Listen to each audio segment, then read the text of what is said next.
दोस्तों आज की इस वीडियो में हम लोग इस तरह के प्रश्नों का गुणनखंड ज्ञात करना सीखेंगे। तो यहाँ पे आप लोग पहला प्रश्न देख सकते हैं, हम लोग इसका गुणनखंड करेंगे और इसका गुणनखंड करेंगे। तो मैं आपको पहले ही बता देता हूँ कि जितने भी गुणनखंड वाले सवाल होते हैं वो केवल 4 प्रकार के होते हैं। तो इस वीडियो में हम लोग उन्हीं चारों प्रकारों में से पहले फर्स्ट टाइप के हम लोग गुणनखंड सीखेंगे।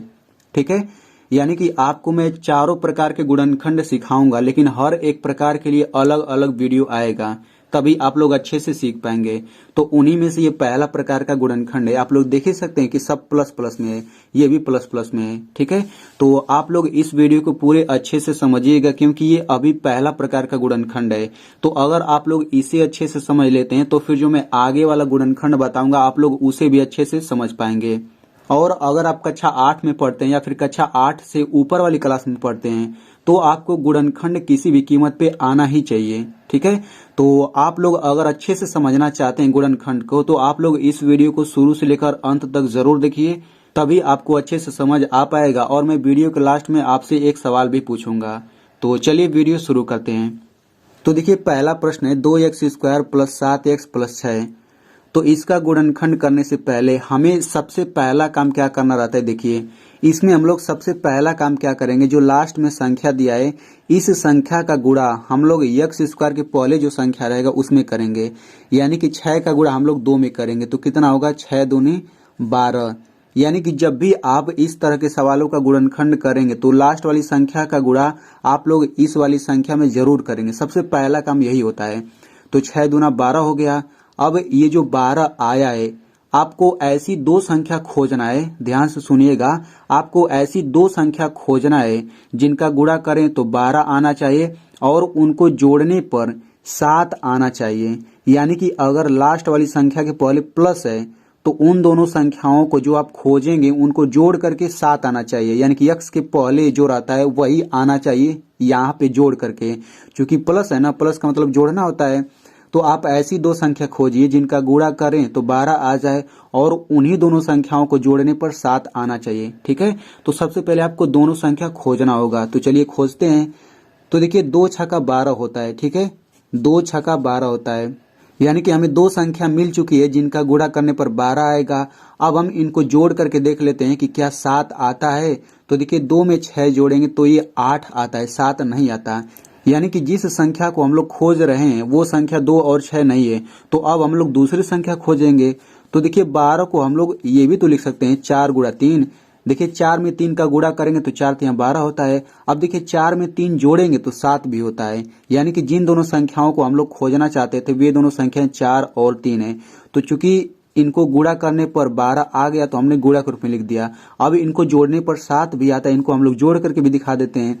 तो 4 में 3 जोड़ेंगे तो कितना होगा, 7 होगा। ठीक है, तो हमें इस पहले समीकरण से मतलब नहीं है, हमें ये जोड़ वाला समीकरण है ना, हमें इसी से मतलब है। तो देखिए यहाँ पे x है तो हम लोग क्या करेंगे, इन सभी संख्याओं के बाद x लगा देंगे।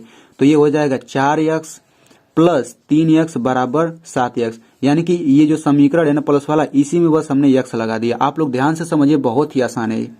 तो देखिए अब हम लोग क्या करेंगे, चूंकि यहाँ पे आप लोग देख सकते हैं कि 7x जो है, अब x का चूंकि सभी में गुणा करेंगे ना तब भी ये दोनों बराबर ही रहेगा। यानी कि 4x में 3x जोड़ेंगे तो ये 7x आता है। अगर आपको इस तरह का जोड़ अच्छे से समझना है तो आप लोग इस वीडियो को देख सकते हैं। तो देखिए यहाँ पे आप लोग देख सकते हैं बीच में बराबर लगा है, यानी कि 4x प्लस 3x ये जो पूरा है ये 7x के बराबर, यानी कि 4x प्लस 3x ये पूरा बराबर है 7x के। तो जब दोनों बराबर चीज है तो हम लोग इस 7x को हटा करके हम ये पूरा रख सकते हैं, क्योंकि दोनों बराबर चीज है। तो बिल्कुल वही काम करेंगे हम लोग। ये हो जाएगा 2x² प्लस है तो प्लस लिख लीजिए। अब इस 7x को हटा करके हम ये पूरा रखेंगे। क्यों रखना है, क्योंकि 7x के ये बराबर है, तो हम लोग ऐसा कर सकते हैं। तो 4x प्लस 3x हो गया, फिर प्लस 6। तो देखिए जैसे ही हम लोग बीच वाले को हटा करके ये रखा तो यहाँ पे ये 4 पद आ गया। अब हम लोग इन चारों पदों को विस्तार से लिखेंगे। अब ये विस्तार से कैसे लिखना है देखिए ध्यान से। तो इसे विस्तार से लिखने से पहले हम लोग यहाँ पे कुछ बेसिक समझ लेते हैं। तो देखिए एक रूल होता है कि जब भी कोई संख्या आए और उस संख्या के तुरंत बाद अंग्रेजी का कोई लेटर आ जाता है, यानी कि ABCD ऐसे पूरा Z तक, पूरे 26 होते हैं ना, तो जब भी कोई संख्या आए और उसके बाद अंग्रेजी का लेटर आए तो उनके बीच में हमेशा गुणा होता है। एग्जाम्पल के लिए जैसे यहाँ पे 3 यक्स है, तो देखिए 3 संख्या हो गया, यक्स अंग्रेजी का लेटर हो गया, तो ये एक साथ है कि नहीं, इनके बीच में कोई चिन्ह नहीं, मतलब गुणा का चिन्ह होगा। तो 3 एक्स का मतलब 3 गुणा एक्स। वैसे ही मान के चलिए 3 एक्स स्क्वायर है, तो इसका मतलब क्या हो जाएगा, 3 गुणा एक्स स्क्वायर, क्योंकि ये संख्या हुआ, ये अंग्रेजी का लेटर हुआ। अब यहाँ पे एक रूल और समझ लीजिए कि यक्स स्क्वायर का मतलब क्या होता है, यक्स पर ये 2 घात है ना, तो इसका मतलब होगा यक्स का 2 बार गुणा। यक्स पर 3 घात का मतलब होता है यक्स का हम लोग 3 बार गुणा करेंगे। ठीक है, तो आप लोग इसका मतलब समझते रहिए। तो बिल्कुल इसी तरीके से इसको हम लोग गुणा के रूप में लिख लेते हैं। तो 2 एक्स स्क्वायर का मतलब क्या होगा, 2 गुणा एक्स स्क्वायर होगा, तो एक्स स्क्वायर को हम लोग एक्स गुणा एक्स लिख सकते हैं। तो इसका हम लोग विस्तार रूप इतना लिख दिया। अब यहाँ पे प्लस है तो प्लस लिखिए। अब देखिए 4 एक्स को हम क्या लिख सकते हैं, तो देखिए 4 एक्स को हम 4 गुणा एक्स लिख सकते हैं, लेकिन हम 4 को 2 गुणा 2 भी तो लिख सकते हैं। 4 को हम लोग 2 गुणा 2 भी तो लिख सकते हैं। यानी कि जो शुरू में संख्या रहता है ना, उस संख्या को हम लोग इस तरीके से कर लेते हैं। यहाँ पे आप लोग देख लीजिए, जैसे यहाँ पे 4 है तो हम 4 को ऐसे कर लेंगे, 2 दूना 4, 2 एकम 2, यानी कि अब हम लोग 4 को 2 गुणा 2 करके लिखेंगे। ठीक है, फिर प्लस। अब देखिए यहाँ पे 3 एक्स है तो ये हो जाएगा 3 गुणा एक्स। अगर हम लोग 3 को इस तरह से करेंगे तो 3 एक ही बार में कटेगा, तो केवल 3 नहीं आएगा। अब ऐसे ही 6 है तो हम यहाँ पे प्लस लिख लेते हैं। अब 6 को ऐसे कर लेते हैं, तो 6 किससे कटेगा, 2 3 6, 3 एकम 3, यानी कि 6 को हम 2 गुणा 3 लिख सकते हैं। तो यहाँ पे 2 गुणा 3 लिख लीजिए। अब देखिए हमने सभी को विस्तार रूप में लिख लिया। ये आपका पहला पद हो जाएगा, ये दूसरा पद, ये तीसरा पद, ये चौथा पद। अब आपको 2-2 पदों का जोड़ा बनाना है, यानी कि ये दोनों पद ले लीजिए और ये दोनों पद। ठीक है, इसके बाद अब आपको दोनों पदों में से कॉमन लेना रहता है। तो देखिए मैं आपको बताना चाहता हूँ कॉमन का मतलब क्या होता है। सबसे पहले आपको इन दोनों पदों में कॉमन लेना है। तो कॉमन का मतलब होता है जो दोनों में हो।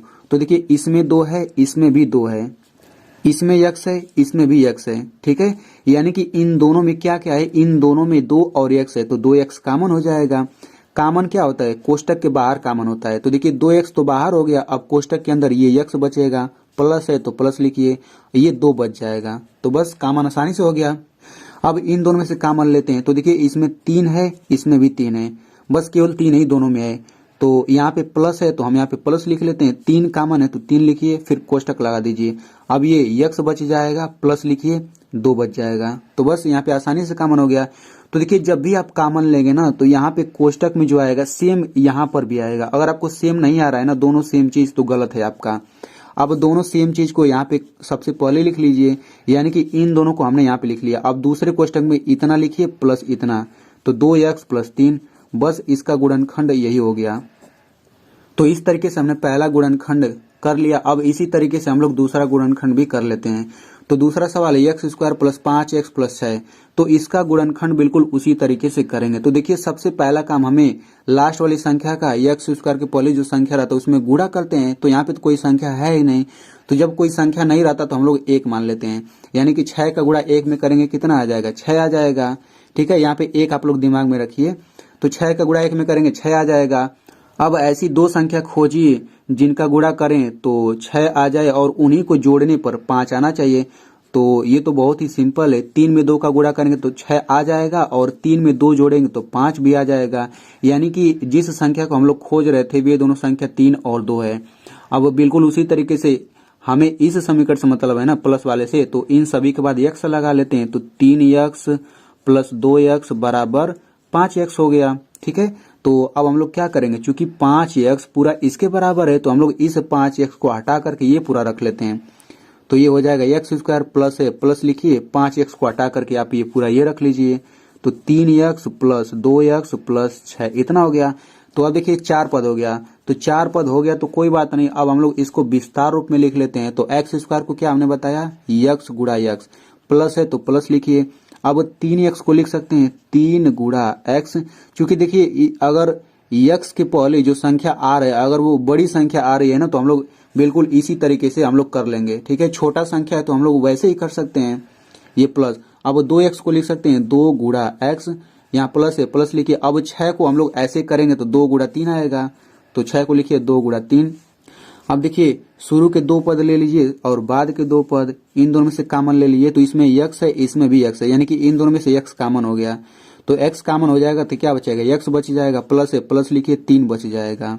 अब यहाँ पे प्लस है तो प्लस लिखिए, इन दोनों में से कॉमन क्या है, इसमें 2 है, इसमें भी 2 है, यानी कि 2 कॉमन हो गया तो बचेगा क्या, ये x बच जाएगा, ये 3 बच जाएगा। ठीक है, अब आप देख सकते हैं कि कॉमन लेने के बाद दोनों में कोष्टक में सेम चीज आ रहा है, तो यहाँ पे एक कोष्टक में x + 3 हो जाएगा, दूसरे कोष्टक में x + 2 हो जाएगा, x + 2। तो इस तरीके से इसका भी गुणनखंड हो गया। तो आई होप आपको बहुत ही अच्छे से समझ आया होगा।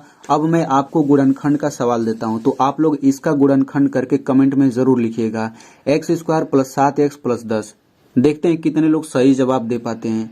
दोस्तों मेरा आप लोगों से एक रिक्वेस्ट है कि अगर आपको ये गुणनखंड समझ आ गया है तो आप लोग इस वीडियो को अपने दोस्तों के साथ जरूर शेयर करिएगा, उन्हें भी समझ में आ जाएगा। और वीडियो को आप लोग कम से कम 1 लाइक जरूर करिएगा, क्योंकि वीडियो के पीछे बहुत ही मेहनत होती है।